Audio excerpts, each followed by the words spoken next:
जय श्री हरि विष्णु। आप सभी को स्वागत है हमारे अंधविक चैनल में। और हम इस महान गढ़वाल का अध्ययन कर रहे हैं इन दिनों। और हमारा जो आज का अध्याय नंबर है वो है 68वां। और हम इस महान गढ़वाल को पढ़ने से पहले इसमें जो दी हुई प्रार्थना है हम उसको करते हैं। उसके बाद फिर हम अपने अध्याय की ओर बढ़ेंगे और जानेंगे कि उस अध्याय नंबर 68 में हमारे लिए क्या बताया गया है। तो चलिए आइए, जय श्री हरि विष्णु भगवान का नाम लेकर हम इस स्तुति को पढ़ते हैं, प्रार्थना करते हैं श्री हरि भगवान विष्णु की। उसके बाद फिर हम अपने अध्याय की ओर बढ़ेंगे। तो आइए आप सब हमारे साथ मिलके और हम सब मिलके इस प्रार्थना को करते हैं। तुमेव माता च पिता तुमेव बंधु च सखा तुमेव विद्या द्रविणम तुमेव सर्वम देव देव। जय श्री हरि विष्णु। तो आइए जानते हैं कि हमारा आज का अध्याय का नाम क्या है और नंबर क्या है। नंबर वैसे मैंने पहले बता दिया है, एक बार और इसमें देख के कंफर्म कर लेते हैं। आज का जो नंबर है वो है 68वां, ठीक है।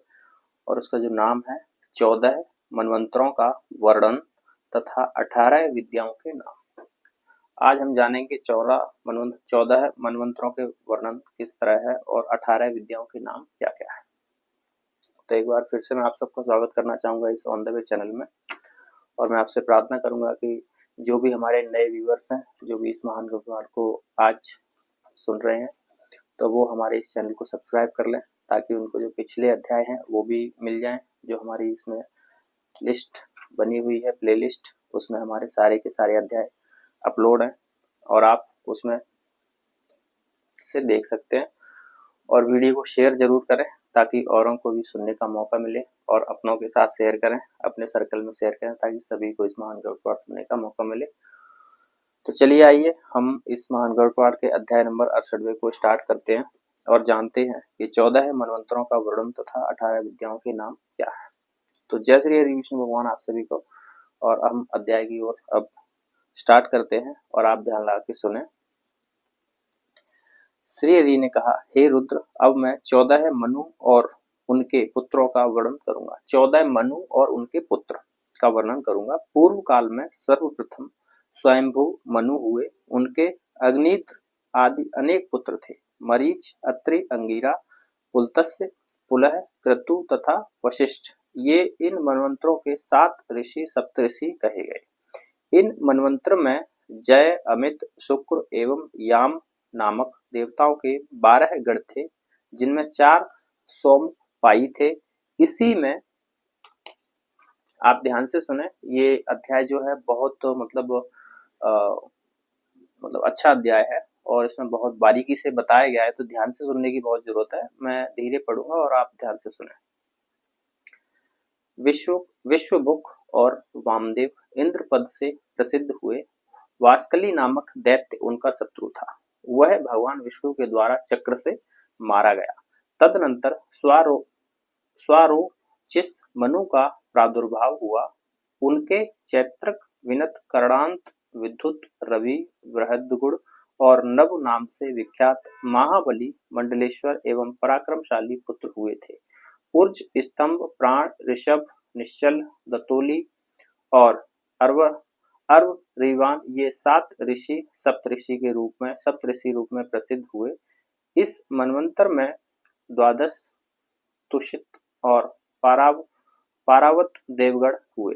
विपश्चित नामक इंद्र थे। उनका शत्रु पुरुकृत्सर नामक दैत्य था। मधुसूदन भगवान विष्णु ने हाथी का रूप धारण करके उसे मारा था। हे रुद्र, स्वारोचिष मनु के पश्चात औत्तम मनु हुए। इस मनु के अज, परशु, विनीत, सुकेतु, सुमित्र, सुबल, सुचि, देव, देवाव्रत, महोत्साह और अजित नामक पुत्र थे। इस मनवंतर में रथौजा, उधरबाहु, शरण, अनग, मुनि, सुतप और शंकु, ये सप्तऋषि हुए। वशवर्ती, स्वधाम, शिव, सत्य तथा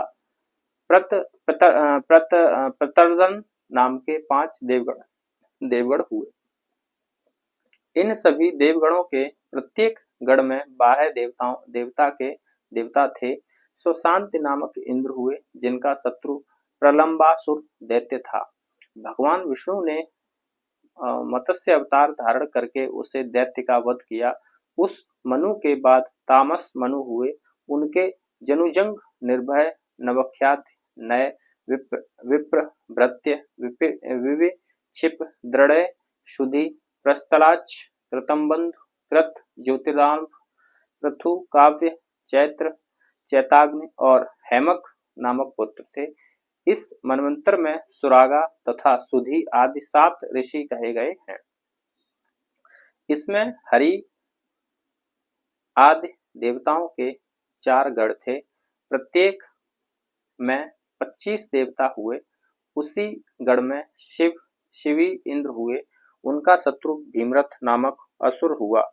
भगवान विष्णु ने कूर्मा अवतार लेकर उसका वध किया। तदनंतर रैवत मनु का आविर्भाव हुआ। उनके महाप्रताप साधक वनबंधु, नरमित्र, प्रत्यंग, परहा, सुचि, दृढ़व्रत और केतुसृंग नामक ऋषि कहे गए। इस मनवंतर में वेद ऋषि वेदबाहु, उदरबाहु, हिरण्यारोम, पर्जन्य, सतनेत्र और स्वधाम ये 7 ऋषि हुए। इस मनवंतर में अभूतरजस, अश्वमेधस, वैकुंठ तथा अमृत नामक 4 देवगण हुए, जिनमें 14 देव हुए। विभु नामक इंद्र हुए, उनका शत्रु शांत नामक दैत्य था। भगवान विष्णु ने हंस रूप धारण करके उसका विनाश किया। इसके बाद चाक्षुष मनु का प्रादुर्भाव हुआ। इनके उरु महाबल, शत्रुधुम्न, तपस्वी, सत्यबाहु, कृति, अग्निविष्णु, अतिरात्र, सुधुम्न तथा नर नामक पुत्र हुए। हविष्मान, उत्तम, स्वधामा, विरज, अभिमान, सहिष्णु तथा मधुश्री नामक ये 7 ऋषि हुए। आर्य, प्रभूत, भाव्य, लेख और पृथुक नाम वाले 5 गणों में 8-8 देवता कहे गए हैं। इन मनवंतर में इंद्र मनोजव थे, उनका शत्रु महान भुजाओं वाला महाबली महाकाल कहा गया है। जगदाधार भगवान विष्णु ने अश्वरूप धारण करके उसका वध किया था। तत्पश्चात वैवस्वत मनु हुए, उनके इक्ष्वाकु, नाभाग, दृष्ट, शर्याति, नरेश्यंत, पांशु, नभ, नेदिष्ट, पुरुष, प्रशस्त्र और सुधुम्न नामक विष्णु परायण पुत्र हुए। इस मनवंतर में अत्रि, वशिष्ठ, जमदग्नि, कश्यप, गौतम, भरद्वाज तथा विश्वामित्र नामक 7 ऋषि सप्तऋषि कहे गए हैं। इसमें 49 मरुद्गण, द्वादश आदित्य, एकादश रुद्र, साध्यगण, 8 वसु, अग्नि, अश्विनी कुमार दुव्य, 10 विश्वदेव, 10 आंगिरस देव तथा 9 देवगण कहे गए हैं। इस मनु के समय में तेजस्वी नामक इंद्र हैं, उनका शत्रु हिरण्याक्ष माना गया है। भगवान विष्णु ने बराह अवतार धारण करके उस दैत्य का विनाश किया था। अब मैं भविष्य में होने वाली सवर्णी मनु के पुत्रों का वर्णन करूंगा। सवर्णी मनु के पुत्रों का वर्णन करूंगा। उन मनु के विजय, आर्ववीर, निर्मोह, सत्यवाक, कृति, वरिष्ठ, गरिष्ठ, वाच, संगति नामक पुत्र होंगे। इस मनवंतर में अश्वत्थामा, कृपाचार्य, व्यास, गालव, दीप्तिमान, श्रृंग, ऋष्य, श्रृंग और परशुराम ये 7 ऋषि कहे गए हैं। सुतपा, अमृताभ तथा मुख्य नामक 3 देवगण हैं, जिनके प्रत्येक गण में 20-20 देव माने गए हैं। विरोचन पुत्र बलि इंद्र होंगे, जो वामन रूपधारी भगवान विष्णु के द्वारा याचित 3 पाग भूमिदान देने से ऐश्वर्य संपन्न इंद्र पद को छोड़कर सिद्धि प्राप्त करेंगे। हे ब्रह्मा, 9 वरुण पुत्र दक्ष सावर्णी मनु के पुत्रों को सुने। धृतिकेतु, दीप्तकेतु, पंचहस्त, नैरामय, पृथुश्रवा, बृहद्युम्न, ऋचिक, तथा बृहद गुण नाम के पुत्र हुए। इस मनवंतर में मेधातिथि, द्युति, सवस, वसु, ज्योतिष्मान, हव्य और कव्य नाम तथा विभु ये सप्तऋषि हुए। पर मरीच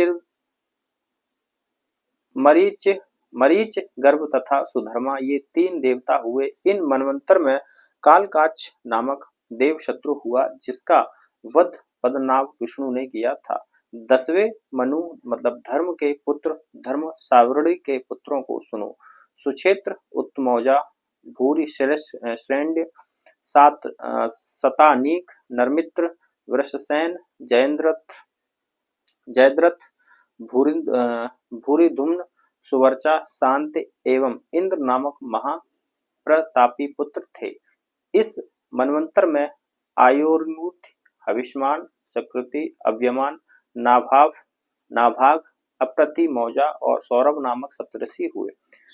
इसमें देवताओं के प्राण नाम के 100 गण विद्यमान थे। उन गणों के इंद्र महाबलशाली शांत नामक देव पुरुष थे। उनका शत्रु बलि नामक असुर होगा। भगवान विष्णु अपनी गदा से उसका वध करेंगे। हे रुद्र, अब मैं आपके पुत्र एकादश मनु रुद्र सावर्णी की संतानों का वर्णन करता हूँ। इनके सर्वत्र सुशर्मा, देवानीक, पुरु, गुरु, क्षेत्रवण, दृढ़ेशु, आद्रक तथा पुत्र नामक पुत्र होंगे।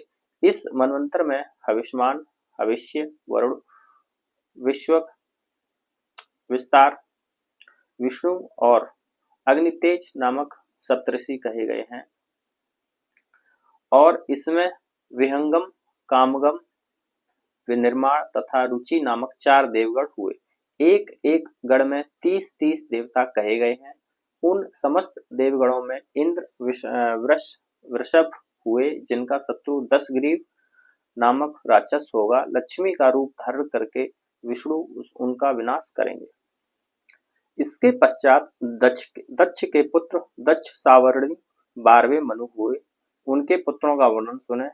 इन मनु के देववान, उपदेव, देवश्रेष्ठ, विदुरथ, मित्रवान, मित्रदेव, मित्रबिंदु, वीर्यवान, मित्रवाह, प्रवाह नामक पुत्र हैं। इस मनवंतर में तपस्वी सुतपा, तपोमूर्ति, तपोरति, तपोधृति, द्युति तथा तपोधन नाम से विख्यात सप्तऋषि हुए। स्वधर्मा, सुतपस, हरित और रोहित नामक देव सुरगण हैं। उनके प्रत्येक गणों में 10-10 देव हुए। हे शिव, इस मनवंतर में धृतधामा नाम के इंद्र होंगे। उनका शत्रु तारकासुर होगा। विष्णु नपुंसक स्वरूप धारण करके उसका वध करेंगे। तदनंतर रौच्य नामक त्रयोदश मनु के पुत्रों को मुझसे सुने। इन मनु के चित्रसेन, विचित्र, तप, धर्मरथ, धृति, सुनेत्र, क्षेत्रवृत्ति तथा सुनय नामक पुत्र कहे गए हैं। इस मनवंतर में धर्म, धृतिमान, अव्यय, निशा, रूप, निरुत्सक, निर्मोह और तत्वदर्शी नामक सप्तऋषि कहे गए हैं। इस मनवंतर में सुरोम, सुधर्म तथा सुकर्म 3 देवगणों का उद्भव हुआ। इन सभी गणों में 33 देवगण कहे गए हैं। 33 देवगण कहे हैं। इन देवगणों का इंद्र दिवसपति और शत्रु त्वष्टिस्फ नामक दानव था। भगवान विष्णु मयूर का स्वरूप धारण करके उस दैत्य का वध करेंगे। हे शिव, अब मेरे पुत्र 14वें मनु भौत्य के पुत्रों का श्रवण करें। इन मनु के उरु, गभीर, धृष्ट, तरस्वी, ग्राह, अभिमानी, प्रवीर, जिष्णु, संक्रंदन, तेजस्वी तथा दुर्लभ नामक पुत्र होंगे। इस मनवंतर में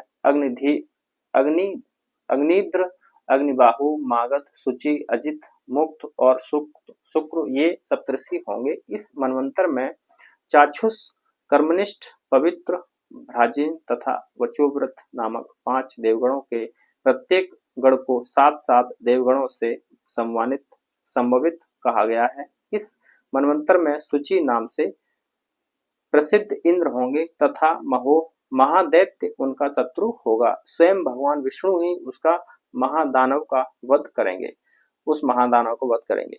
उसी भगवान विष्णु ने व्यास रूप में उन्हीं भगवान विष्णु ने व्यास रूप में अवतरित होकर एक ही वेद संहिता को चतुर्था विभाजित किया। तदनंतर 18 पुराणों का प्रणयन किया। उन्होंने ही चारों वेद, 6 वेदांग और मीमांसा, न्याय, पुराण, धर्मास्त्र, आयुर्वेद, अथर्ववेद, धनुर्वेद और गंधर्व वेद, इन अष्टादश विद्याओं का विस्तार किया। तो ये जो आज का जो हमारा अध्याय था, ये हमारा अध्याय नंबर था 68, जो आज समाप्त हो गया है। इसमें हमने मनवंतरों और मनवंतरों का नाम जाना और विद्याओं के नाम जाने हमने।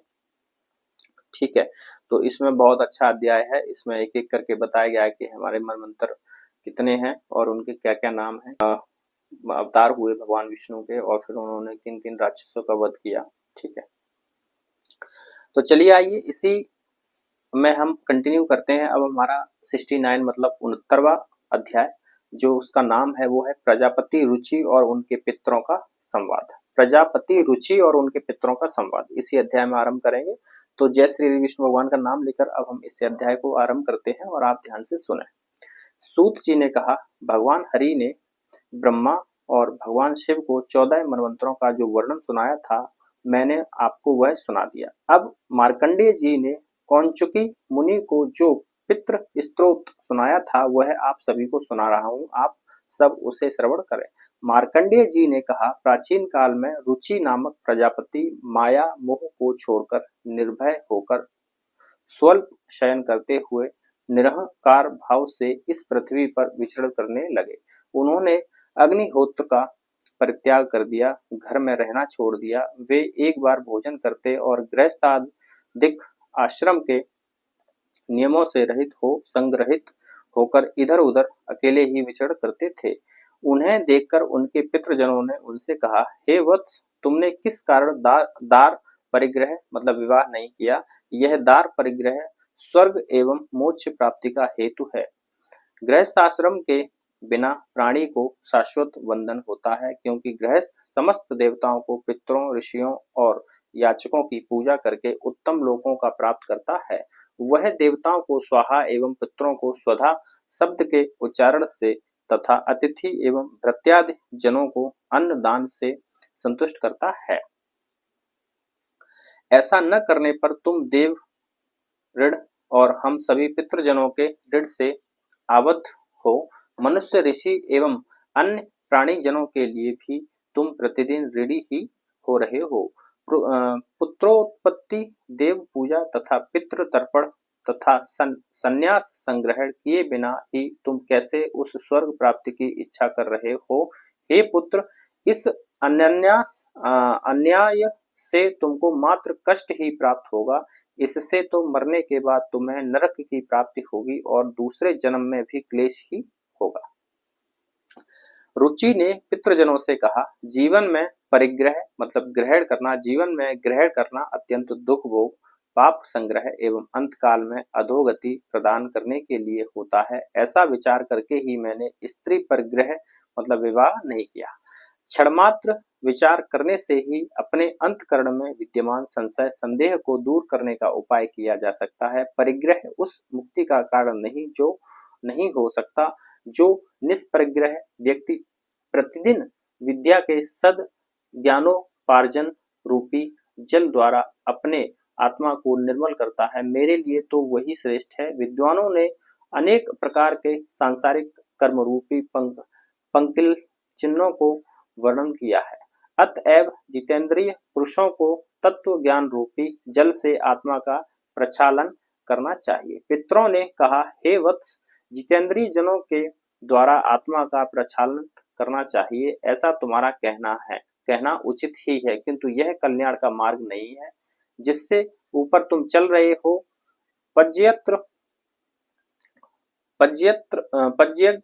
तप तथा दान के द्वारा अपने अमंगल को दूर करते हुए फल प्राप्ति की कामना से रहित किए हुए जो शुभ और अशुभ कर्म हैं, वे बंधन के हेतु नहीं होते और जो पूर्व का काम कर्म है वह भोग से नष्ट होता है।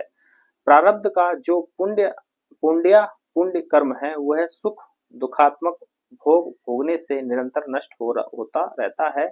इस प्रकार विद्वजनों के द्वारा अपनी आत्मा का प्रक्षालन होता रहता है और कर्म बंधन से उनकी रक्षा की जाती है। अपने विवेक से रक्षित आत्मा पाप रूपी पंख से लिप्त नहीं होती। रुचि ने कहा, हे पितामह आदि पितृगण, वेद में कर्म मार्ग के प्रतिपादन के द्वारा अविद्या माया की परिपुष्टि की गई है, इसलिए आप सब कैसे मुझे उसी मार्ग में चलने के लिए प्रवृत्त कर रहे हैं। पितरों ने कहा, कर्म के द्वारा जो कुछ किया जाता है वह सब अविद्या है। ऐसा जो तुम्हारा कहना है वह असत्य वचन नहीं है, किंतु विद्या की सम्यक प्राप्ति में भी तो कर्म ही हेतु है।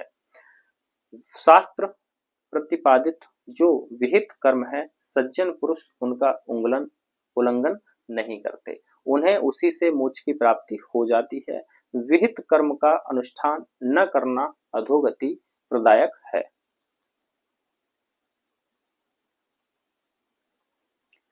हे वत्स, मैं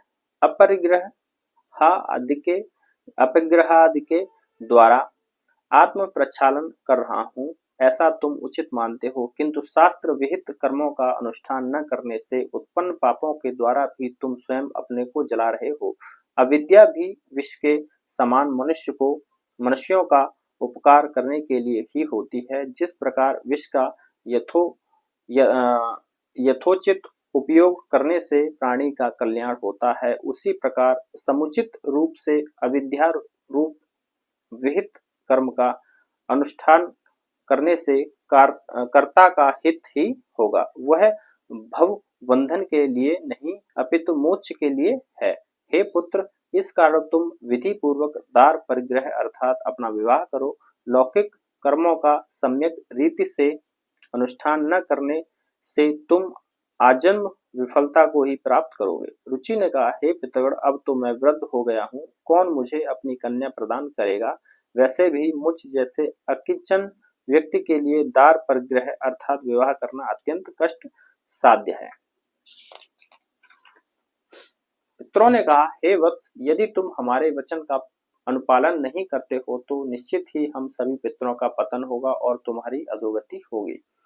हे मुनिश्रेष्ठ, ऐसा कहकर उस प्रजापति रुचि के सभी पितृगण देखते ही देखते वायुवेग के झोंकों से बुझे हुए दीपकों के समान सहसा अदृश्य हो गए। तो ये जो हमारा अध्याय था, ये था हमारा अध्याय नंबर 69। अब हमारा 70वां अध्याय है, इसको हम पढ़ेंगे अगले वीडियो में और जानेंगे। इसका मैं नाम बता देता हूँ, रुचि द्वारा की गई पितृ स्तुति तथा श्राद्ध में इस पितृ स्तुति के पाठ का महात्मा है, ठीक है, महत्व। तो इस अध्याय को हम अगले वीडियो में पढ़ेंगे और जानेंगे कि कैसे उन्होंने श्राद्ध किया अपने पितृगणों का, ठीक है। और इसमें बताया गया है डिटेल में, मंत्र भी दिए गए हैं, ठीक है। तो चलिए मिलते हैं अगले वीडियो में, तब तक के लिए जय श्री विष्णु। और हाँ, आप सभी को मैं प्रार्थना करता हूँ कि चैनल को सब्सक्राइब करें और वीडियो को शेयर करें। आप सभी जो सुन रहे हैं वो औरों को भी सुनने का मौका दें, ताकि और सभी को भी सुनने का मौका मिले। तो जय श्री विष्णु एक बार फिर से, और नमस्कार आप सभी को।